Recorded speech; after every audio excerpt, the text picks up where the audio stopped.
meditating in your daily life once you're off the cushion. So this is really what it's all about. How does your meditation practice impact your life in general?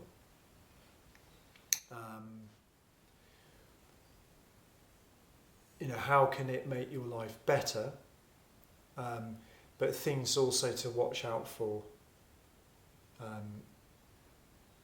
With things that can go wrong with a meditation practice and actually make your life worse. So, people tend not to mention those things.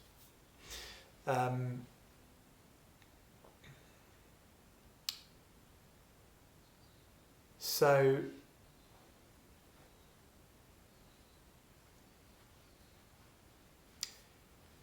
there's a saying which comes from Tibetan Buddhism, which is along the lines of short moments repeated many times becomes continuous. So short moments of mindfulness or awareness or being present. If you have lots of those throughout the day and you practice that over the years, it becomes a continuous, that you get like a new normal of your awareness level, and then you keep going, and then you get a new normal and a new normal, and as your life goes on you can become more and more aware and conscious and present in the moment. And like I was saying earlier on, there are some people who become so awake in their lives that they actually never sleep. They'll lie down in bed and their brain will go through all the different brainwave states, and they'll dream and have deep sleep, but they're actually, it's called constant consciousness. And it's talked about quite a lot in different meditation traditions, but I remember the first time, I never came across this until I was about 18, I think, before no one had ever talked about that as a possibility even.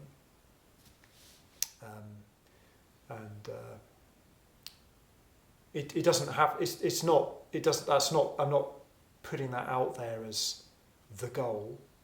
I'm saying that's a possibility, but it doesn't. I don't want to put that out there as like, that like some kind of end point, because once you.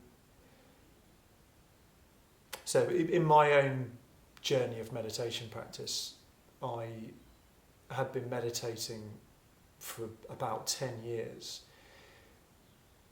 before I had this realization that my own awareness as it is completely free, and impersonal, and the enlightened mind that I've been reading about in all these books and trying to achieve through meditation, and I realised that I'd been aware my whole life like everyone else, but I just never realised it because no one had pointed it out to me as like an important part of my identity. And it sounds quite odd to even talk about awareness in the way we've been talking about it today, because it's so unusual in normal day-to-day life. But if you hang out in the right meditation circles, people just talk about it all the time, and in fact become maybe even a bit obsessed with it, to the detriment of other things. So just lost my train of thought there. Yeah, so I'd put in 10 years of hard graft before I had this. Was a very massive realisation for me at the time, but it was also so ordinary too. And then when I realised that I'd always had that my whole life, that I'd never quite noticed it before. So it was simultaneously massive and simultaneously very disappointing and ordinary and normal. But from that point on to now, so the last 13 years or so, that has just been deepening in my experience. Has become more of a, it comes and goes less than it used to. And so as I was saying, I now feel more like I am awareness with a personality. So I'm primarily in the beginning, primarily this ground of being awareness. But when I act in the world, the only way to act is through a personality with all its habits and patterns and all of those sort of things, and having a personal self. And for early on, for me, there was this kind of division between my transpersonal awareness,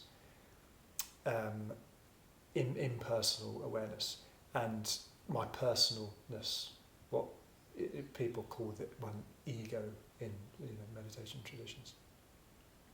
There's a kind of a bit of a split between those two things, but as time's gone on, I've been much more comfortable holding that paradox in any moment, and so I do feel simultaneously both a personality and this sort of impersonal awakeness at the same time, and they're not mutually exclusive things. It's not as if you got to be one or the other. And when you can find different schools of meditation or whatever that will insist that you are just this and everything else is an illusion because it comes and goes.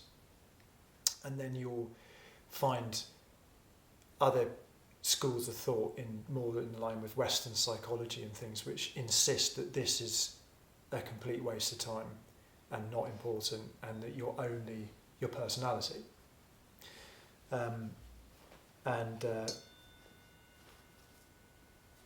There's a third option out there, and there are schools of meditation and psychotherapy and things which are very comfortable with you being both of those things. So there's not really two separate things, but you can artificially separate the two to bring them into focus, just for the sake of that. But then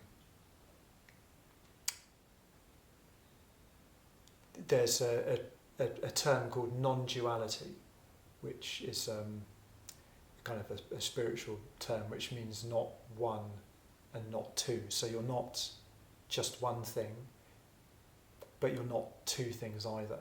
So it's a pyramid's quite a good thing. That down here you've got your personality, down here you've got your impersonal, transparent, lucid awareness, and then up here you've got some kind of bothness but not either, and the freedom. Ultimately you're aiming for the freedom to move around this pyramid, and whatever the situation calls for, So say if I'm with one of my sons and we're together, he doesn't want me to just zone out into this impersonal awareness and just go totally silent. See, I think another great word for this part of you is silence, because your non-conceptual mind is this, and it's absolutely silent. There's no, it doesn't do thinking, doesn't do concepts. concepts and thoughts arise within this part of you. You're aware of concepts, and so I mean, I can hold the space for my interaction with my son within that kind of like open-mindedness of this awareness, but you know what he needs, his dad, you know, the man, the guy who does this and does that, and you know has a personal connection. So the reason why I don't think you know nobody here I think is kind of got sidetracked down this particular route I'm going to allude to here, but there are people which go really, really, really, really deep into this, and they become unmoored. Their personalities become unmoored completely, and they become a bit like a sort of living statue. And this is what I was saying, the difference between dissociation and disidentification. So it's like they can't integrate that into this life that we're in now. Yeah, it's almost like the paradox of being both is too much, and they've kind of like just gone down that way really, really deep, and sort of dissociated from life. And I don't know whether you might have met people like that, but you might not have, but they're out there.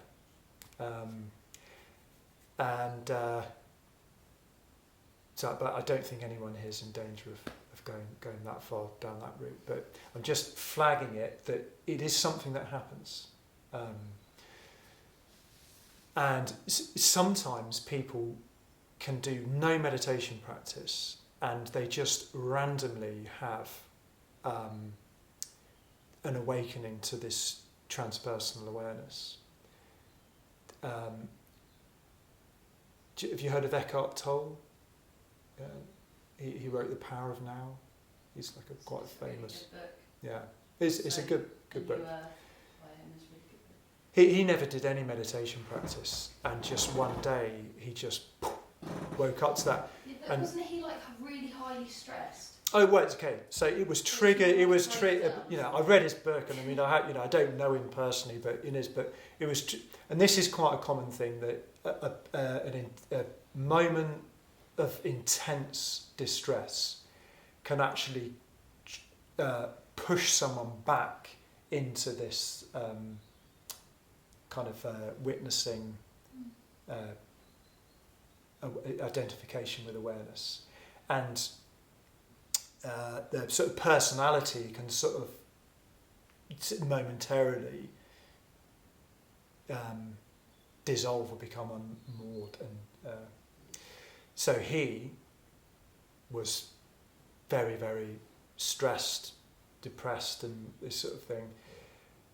Suddenly had this experience, and then he spent 2 years doing nothing but sitting on benches in London, in parks, just watching the world go by. And then gradually, you know, his sort of personality seemed to sort of reintegrate a little bit, and you know, now for years he's been going around the world teaching people about all of this stuff.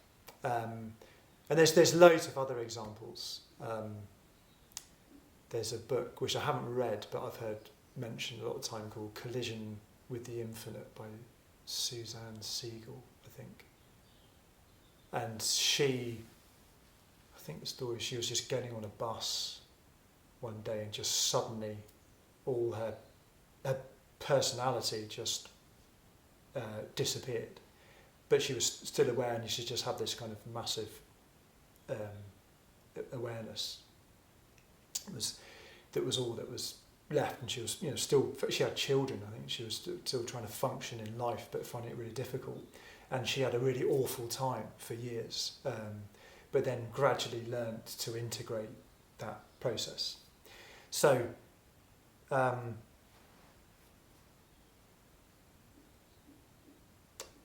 when you do a sort of regular meditation practice, you can slowly build up to those kind of things, whereas to just suddenly go into it is very destabilizing. So it can happen to people, and who knows, if it happens to you through doing a meditation practice, don't worry, it's happened to lots of other people, and you would be able to find help out there. All of this that you're talking about, is this all comes under disidentification? Yeah, so, well, this would be more like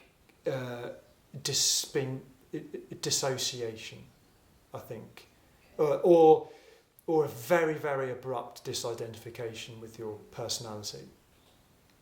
And I think, just like anything in nature, building things up slowly is a good way to go. People can have it with psychotic breaks, with schizophrenia. Different drugs can make it happen to people. So I'm just putting it out there as a thing that can happen. But there's help out there. So it's just something to bear in mind. And how this relates back to bringing it back down to more normal, ordinary experience for people. That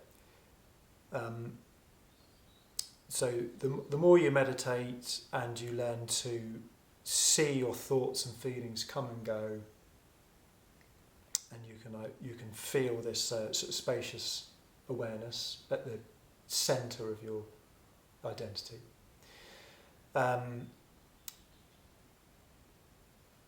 So in any moment, you can feel both happening at the same time. So let's say let's just chuck out something from your daily life. What might you be doing? Brushing your teeth. So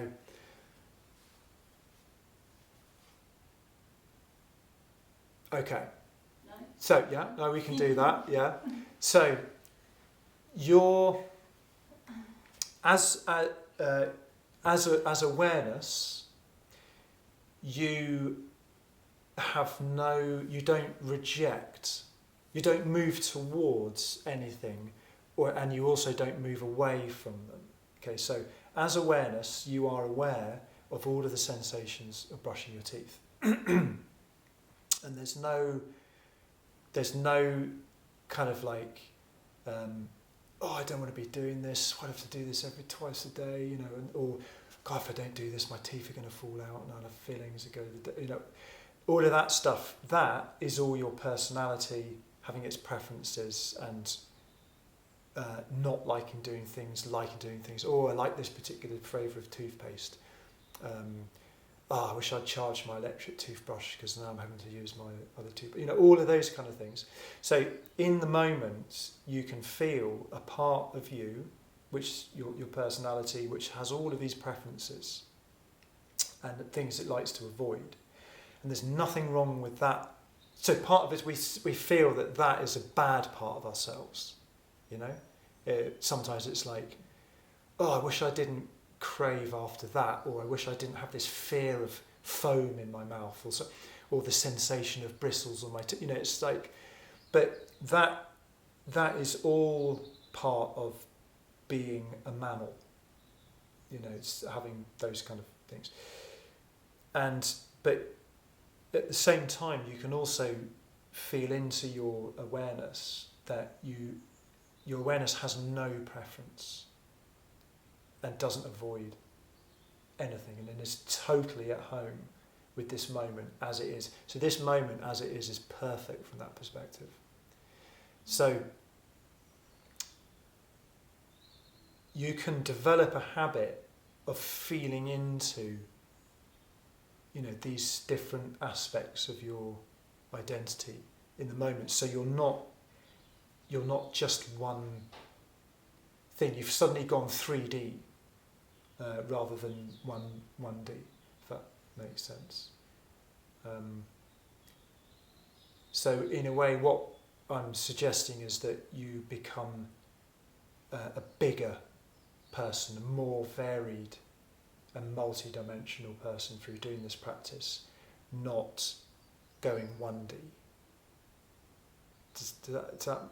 How does that sound? Is that, if you've got anything, any feedback there? Because that was quite a long spiel and a little bit out there at times. No.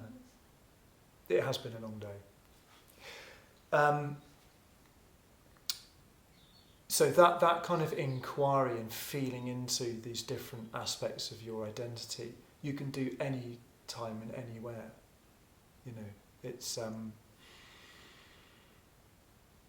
and then also with the meditating on your breathing. So when I said earlier today that remembering, so much of this hinges on just remembering. So when I say short moments repeated many times becomes continuous, those short moments have to be remembered throughout the day to just check in. Like, how am I approaching this moment? With my personality, or with my the transpersonal side of myself? And when I say transpersonal, I'm not talking about, it just doesn't have to be like a spiritual thing, disembodied soul type of thing. This is totally in alignment with an atheist scientific view that, you know, awareness is something that a scientist would be happy talking about as well as a nun. Do you know what I mean? I've lost my train of thought again. Remembering. There we go. So ways you can remember to check in throughout the day are, you can set a timer to go off on the hour or something on your phone or watch. So an alarm goes off, and then it's like, I take a moment to be present and aware in this moment. You can also have a little picture on your home screen, you know, that says, might be whatever, take a moment, take a breath. You know, who are you being right now? That kind of thing. And eventually you don't need these external reminders. It just becomes a habit. So with lucid dreaming, one of the things you do is you use these external reminders. You do what's called a reality check, where you check, am I dreaming right now? So when I was a teenager, I used to have a thing in my wallet that said, am I dreaming? So every time I opened my wallet, would perform a check, and I'd look around and I'd check. And there's things you can do, like read writing, and then you look away, and then you look back at it, and in a dream it changes. And clocks don't tell the time consistently. So you look at the clock, you look away, you look back at it, and if suddenly the time's different, you know you're dreaming, and then you have a lucid dream. But eventually so that you make that a habit, and then when you're dreaming, you just automatically perform a reality check. And you might read some writing, look away, look back, and it's all changed, and you're like, okay, right, I'm dreaming now. So it's kind of there's a parallel there with the meditation practice. And then, so that's more to do with the awareness type of meditation. With the breathing, again, the same thing. You know, if the breathing type of meditation was the thing you're really into, then you could have a reminder to say, take a breath, or every time you get into a difficult circumstance in your life, it might become an automatic reaction for you to just take a few breaths, and really concentrate on your breathing before you take the next step and do something that you might regret or whatever.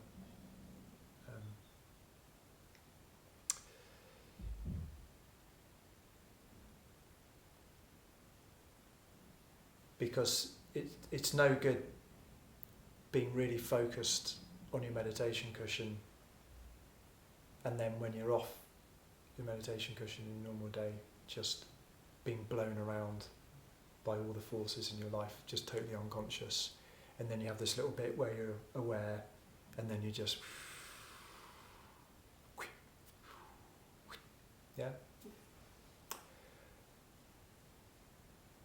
Is there anything else you'd like to ask about continuing the practice? In mindfulness, Yeah. you can have good sessions and bad sessions. Mm-hmm. And it's not necessarily anything to do with your practice, it's just how you feel at the end of the practice. Mm. Is that the same with meditation? So, because there is a difference between practices, isn't there? just like practicing anything else, you have plateaus.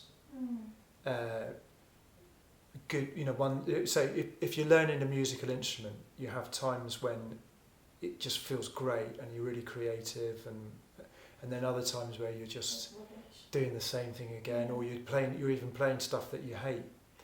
And then other times where you just seem to be just not making any progress at all. And that is just the nature of learning anything. And the art of mastering something is to just keep going and not get to that point where it's like, you've been plateauing for, you might maybe months or even years, to think, right, well, that's it, I'm just going to jack it in.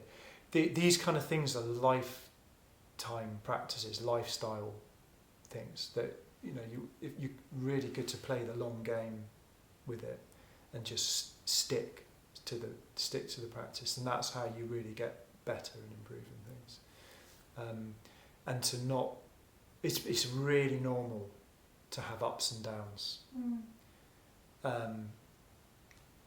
And the other thing to say about if you do a mindfulness or meditation session and you feel really bad, the more aware you become of your internal universe, your introspection becomes more and more developed.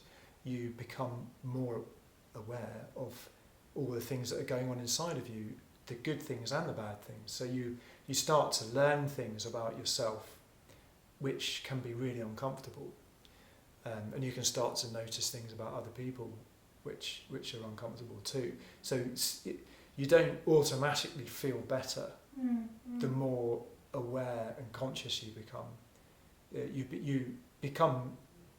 You notice the good things more, but you also notice the uncomfortable things and bad things more as well. So basically just everything becomes a bit more vivid.